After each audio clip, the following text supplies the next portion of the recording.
Ucapan para ulama nih setara vitamin buat roh kita, bagi jiwa kita.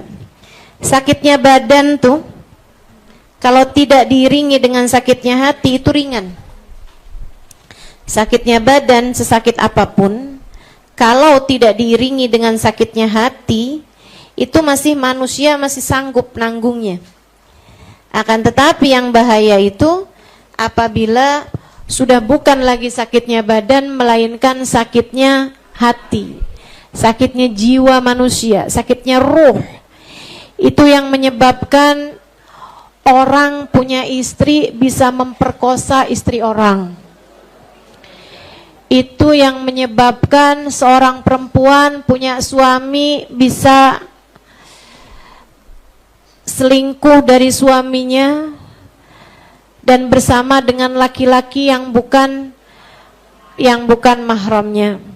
Itu yang menyebabkan ada orang udah kaya korupsi. Sakitnya jiwa lebih berbahaya, saudaraku sekalian, daripada sakitnya badan.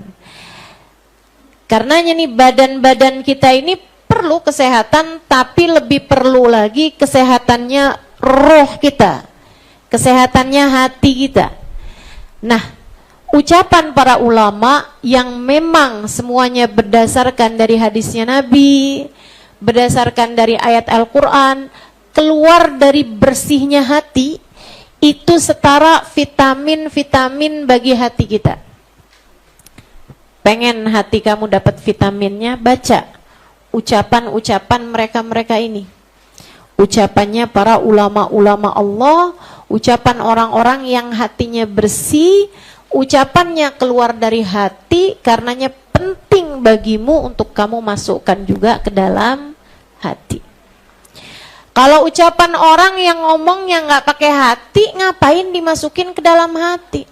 Jadi teman-teman sekalian, ucapan yang keluar nggak dari hati, nggak usah kamu masukin ke hati. Tetangga kamu tuh lagi ngomong sesuatu yang nggak enak, gitu kan ya? Nggak usah kamu masukin ke dalam hati, ngapain?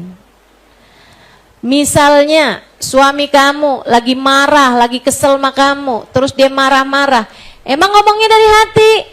Enggak, dari hawa nafsu. Ngomongnya enggak dari hati, dari hawa nafsu.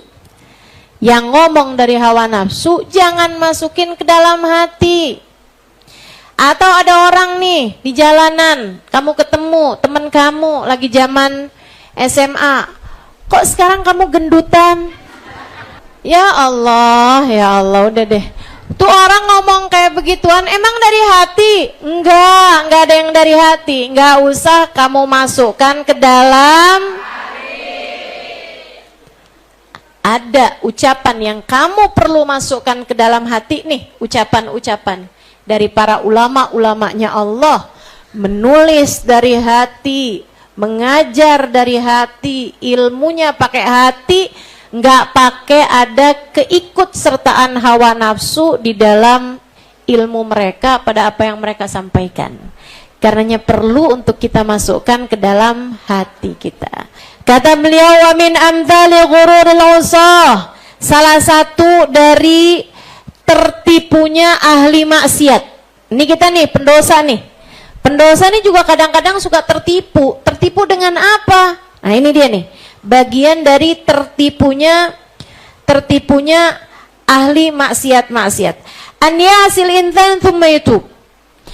Salah satu dari bagian tertipunya seorang pendosa, dia berbuat dosa kemudian bertaubat. Wa yastaghfir bilisani, dia beristighfar dengan lisannya, Allah ampunin, ya Allah ampunin, ya Allah ampunin. Astagfirullah, astagfirullah, astagfirullah, astagfirullah, astagfirullah, astagfirullah. Min ghairi ma'rifah bi syara'it taubah wa tahqiqika, tanpa mengetahui syarat-syaratnya taubat dan tanpa melaksanakan, mempraktekkan syarat-syaratnya taubat tersebut. Hummayatun binafsihi annahu qattab wa qad ghafarallahu lah. Kemudian dia menyangka di dalam dirinya, saya udah taubat kok, saya udah diampuni sama Allah kok, gitu. Misalnya nih, lagi putus cinta, Terus dia tuh, iya nih saya diputusin cinta nih karena saya nih ngerjain dosa nih. Yaitu dosanya pacaran. Astagfirullah, astagfirullah, astagfirullah, astagfirullah, astagfirullah, astagfirullah. Dalam hati, kalau ada yang deketin lebih cakep, ya nggak apa-apa kali. Kalau ada yang deketin kelihatannya lebih soleh, nggak apa-apa kali. Kan saya juga bukan asal pacaran, saya kan juga mau nyari jodoh gitu.